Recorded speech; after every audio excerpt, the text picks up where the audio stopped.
تو ہمارے نبی پاک صلی اللہ علیہ وآلہ وسلم نے ارشاد فرمایا کہ 7 چیزیں اس شخص کو عنایت ہوں گی جو دن اور رات میں 1000 مرتبہ لا الہ الا اللہ محمد رسول اللہ پڑھے گا۔ اول، اس کو سکرات موت آسان ہوگی۔ دوسرا، وہ شخص دنیا سے با ایمان جائے گا۔ تیسرا، اس کی قبر کشادہ ہوگی۔ چوتھا، اس کو قبر میں منکر اور نکیر اچھی صورت میں نظر آئیں گے۔ پانچواں، قبر میں سے اٹھنے کے بعد اس شخص کو نامہ اعمال اس کے دائیں ہاتھ میں دیا جائے گا۔ چھٹا، اس کا دامن نیکیوں سے بھاری ہوگا۔ اور ساتواں، پل صراط سے وہ شخص بجلی کی تیزی کے جیسے گزر جائے گا۔ سبحان اللہ۔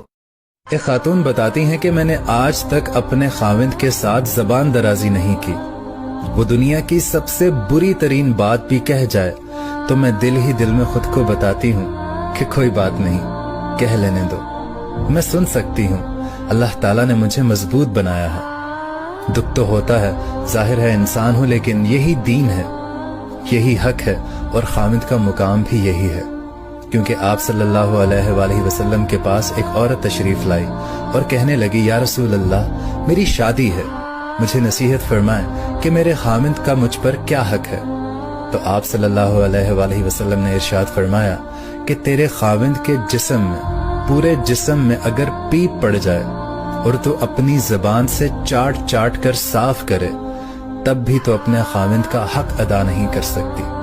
اللہ اکبر۔ بس اتنا بڑا مرتبہ اور عزت ہے خاوند کی۔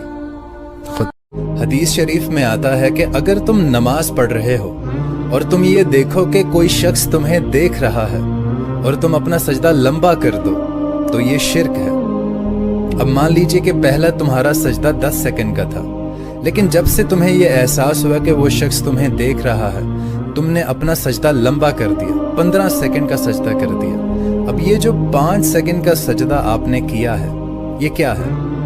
یہ اللہ کے لیے نہیں ہے، یہ آپ نے اپنا تقوی، اپنا نیکی کا روب جھاڑنے کے لیے، اس شخص کو دکھانے کے لیے جو سجدہ کیا ہے، یہ شرک ہے۔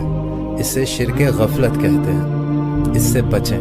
اسی لیے ہمارے نبی پاک صلی اللہ علیہ وسلم نے فرمایا ہے کہ تمہارے لیے نماز پڑھنے یا عبادت کرنے کی سب سے بہترین جگہ وہ ہے جہاں پر تمہیں کوئی نہ دیکھے۔